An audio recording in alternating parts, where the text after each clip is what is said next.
রাজ্য জুড়ে একের পর এক ধর্ষণ খুনের পাশাপাশি জগদ্দল থানার ঢিলছোড়া দূরত্বে দুজনকে খুন করার ঘটনার প্রতিবাদে জগদ্দল থানার সামনে বিক্ষোভ সমাবেশ আয়োজিত হয় বিজেপির তরফ থেকে। এই সমাবেশে উপস্থিত ছিলেন ব্যারাকপুরের প্রাক্তন সাংসদ অর্জুন সিং, বিজেপি নেতা প্রিয়াঙ্কু পান্ডে সহ একাধিক বিজেপি নেতৃত্ব।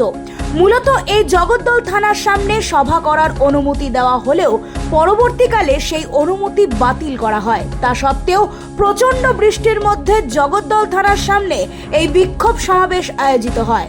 আর এই বিক্ষোভ সমাবেশ থেকেই পুলিশকে আক্রমণ করেন ব্যারাকপুরের প্রাক্তন সাংসদ অর্জুন সহ অন্যান্য বিজেপি নেতৃত্ব। থানা এখন পার্টি অফিসে পরিণত হয়েছে বলে কটাক্ষ করার পাশাপাশি একের পর এক খুনের ঘটনা নিয়ে তৃণমূলের ভাগ বাটোয়ারাকেই দায়ী করেন অর্জুন সিং। সমাবেশ না, প্রতিবাদ, আমরা প্রতিবাদ সভা আয়োজন করেছিলাম। আমরা মঞ্চ বাঁধার পারমিশন ছিল, কালকে জোর করে মঞ্চ খুলে দিয়েছে আমাদের। এই মঞ্চ খোলার জন্যেও আমরা আজকে বৃষ্টির মধ্যেও আজকে কিন্তু এই মিটিং, এই প্রতিবাদ মিটিং আমরা এখানে করেছি।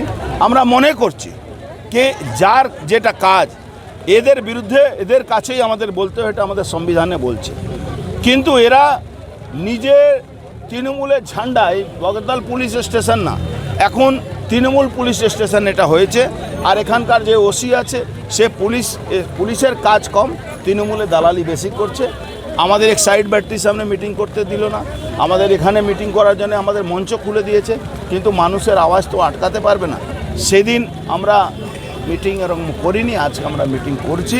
ওরা আরও মরবে, অত লুট, অত ভাগ বটরা, অত পাথর, অত বালি, অত কয়লা চুরি, অত গরু চুরি, এদের মধ্যে অত চুরি আছে।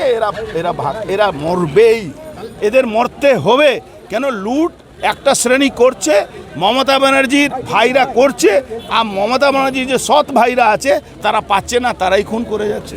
অন্যদিকে পুলিশ শাসক দলের দলদাস হয়ে কাজ করছে। এর জন্য নিউটনের তৃতীয় সূত্র ব্যবহার করলে পুলিশ বুঝতে পারবে বলেও হুঁশিয়ারি দেন তিনি। এছাড়াও পুলিশ বারবার করে বিজেপির সভা সমিতিতে করতে বাধা দেওয়া হচ্ছে, এর ফল ভুগতে হবে পুলিশকে বলেও হুঁশিয়ারি দেন Arjun Singh. Bureau report, the voice now.